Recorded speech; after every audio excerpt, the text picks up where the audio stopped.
भारत में जब लड़की की शादी होती है तो चाहे वो किसी भी धर्म की हो, शादी के बाद विदाई के समय वो लड़की जरूर रोती है। पर क्या कभी आपने ये सोचा है कि कोई देश ऐसा भी हो सकता है जहां पर विदाई के समय अगर लड़कियां ना रोएं तो उन्हें मार पीट कर रुलाया जाता है।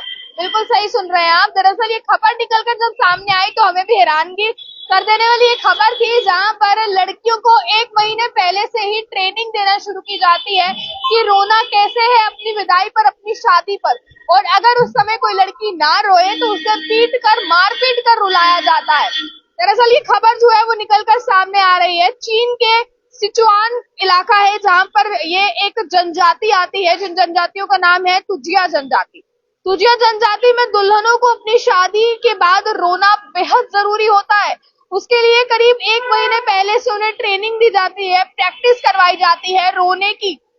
जिसके बाद दुल्हन को रोते हुए क्राइंग सॉन्ग भी गाना पड़ता है, यानी कि सिर्फ रोना ही नहीं है बल्कि रोते हुए क्राइंग सॉन्ग भी गाना पड़ता है। और उसी के साथ साथ बताया जाता है कि खबरों के मुताबिक बताया जा रहा है दुल्हन को रुलाई ना आने पर, अगर लड़की ना रोए विदाई के समय, उसे पीट कर रुलाया जाता है। उसके मायके वाले, ससुराल वाले मिलकर, यानी कि जो इन लॉज हैं और उसके अपने मायके वाले हैं, वो मिलकर उसे पीटते हैं, मारते हैं। और तब तक मारते हैं जब तक उसे रोना ना आ जाए, जब तक वो रोए ना। और जब मारपीट कर उसे रुलाते हैं तो उसके बाद उसे गाते हैं कि तुम अब गाना भी गाओ, और गाना गाने के बाद ही लड़की की विदाई आगे होती है। दरअसल ये खबर जो है वो चीन की निकलकर सामने आ रही है। यहाँ पर सिचुआन इलाके में तुजिया जनजाति है, और तुजिया जनजाति में बताया जाता है कि चीन में शादी से पहले रोने का अभ्यास लड़की को करवाया जाता है, यानी कि प्रैक्टिस लड़की को करवाई जाती है। आंसू ना आने पर उसे मारा पीटा भी जाता है, क्योंकि यहाँ की जो जनजाति है वो ये समझती है कि ये आंसू बहाना या फिर रोना अपनी शादी में ये शुभ संकेत होते हैं। देखें, बेटी चाहे किसी भी धर्म की हो, चाहे वो सिख धर्म की है, चाहे वो हिंदू धर्म की है, चाहे वो मुस्लिम धर्म की है, चाहे वो किसी भी धर्म की है, बच्चियों की जब शादी होती है, लड़कियां अपने घर से जब किसी और के घर जाती है कि नई जिंदगी की शुरुआत करने, तो रोना इसलिए आता है कि पीछे वाले जो छूट गए हैं कहीं ना कहीं उनके मोह प्यार में लड़कियां रो देती हैं।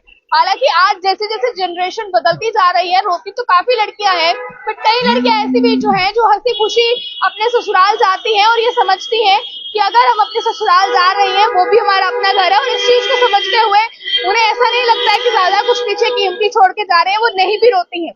यानी कि रोना जरूरी नहीं है, हालांकि इमोशंस के चलते रोना अगर लड़कियों को आ जाए तो वो एक अलग बात है।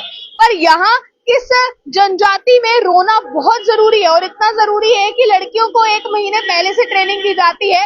और अगर लड़कियां अपनी शादी पे ना रोए तो उन्हें मारा पीटा जाता है ससुराल वालों और मायके वालों की तरफ से।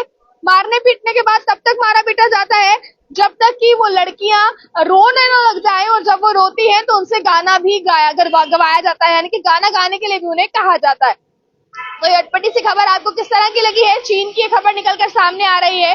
अपनी राय को जरूर रखेगा कमेंट बॉक्स में। ज्यादा जानकारियों के लिए देखते रहें अर्ली टाइम्स। मुझे कैमरा पर्सन गुलशन को दीजिए इजाजत। जय हिंद।